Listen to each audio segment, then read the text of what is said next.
The best way I can explain it is like I'm dancing with God. And I know that doesn't sound like the most masculine thing to say on TV, but I don't really care because it feels awesome. Pro snowboarder Luke Wynan is not your ordinary athlete.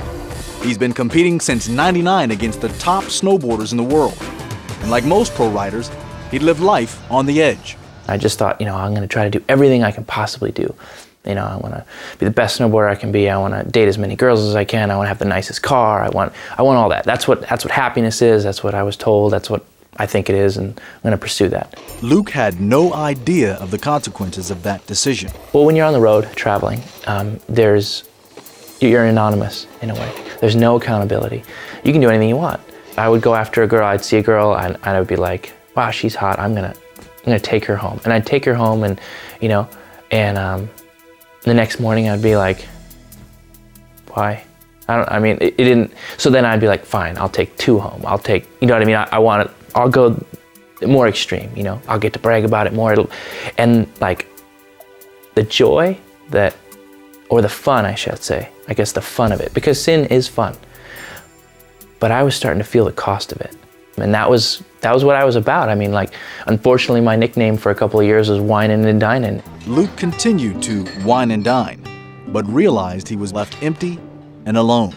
In that time of my life, I was searching for something, and I was searching for significance and love and unconditional love. And it just brought me to a place of despair. Like I had everything that I thought I needed or I wanted, and I had nothing. So Luke continued his search.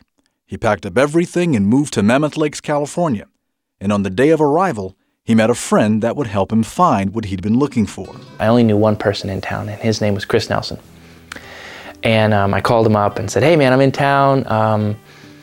Do you think I could stay at your place?" And he was like, "Sure, no problem." And he was living at his parents' place at the time, and they were nice enough to welcome me in. And they're like, "Hey, we're gonna go to a meeting. Would you like to come?" It turns out his friend's father is a pastor of a church called The Lighthouse.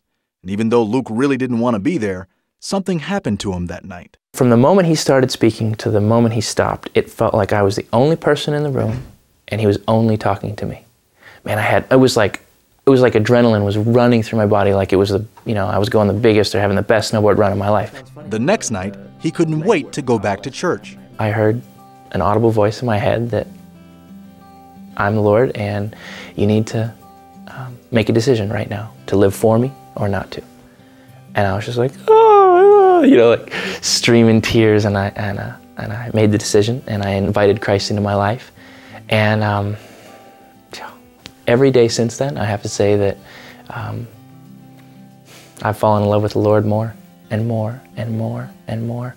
And then He's taken everything in my life that was gross or dirty or shameful, and not only turned it around so that I can almost brag about what He's done, but He's used it to pull other people out of that same thing. These days, Luke enjoys spending time with his wife Danielle and new son Enoch. And you'll find him still riding the pipe or making Jesus stickers through his business. But whatever he's doing, he says one thing is certain. Jesus is the answer to every single thing. Every question, every hurt, every pain, every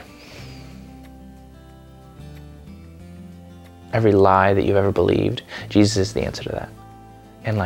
And God wants a relationship with you. And a relationship with Jesus is incredible.